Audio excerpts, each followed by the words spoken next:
Қазақ даласы мыңдаған жыл бойы өз құпиясын үнсіз сақтап жатқан қасиетті мекен. Әр оба, әр қорған, әр уыс топырақтың астында тұтас бір тарих жатыр.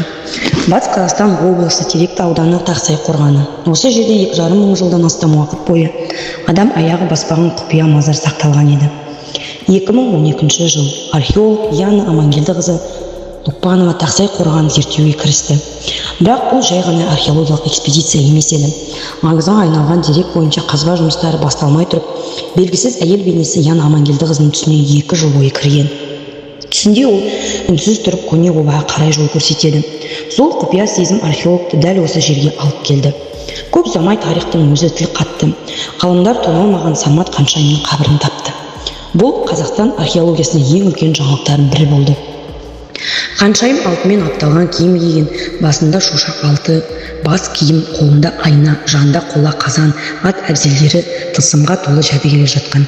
Бірақ бәрінен де ғалымдарды таң қалдырған бір зат болды. Бұл Тақсай тарағы.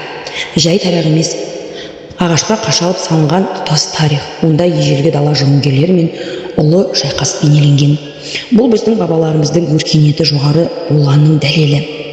Тақсай Қаншайымын зерттеуге Қазақстан, Жапония, Германия, Ресей ғалымдары қатысты.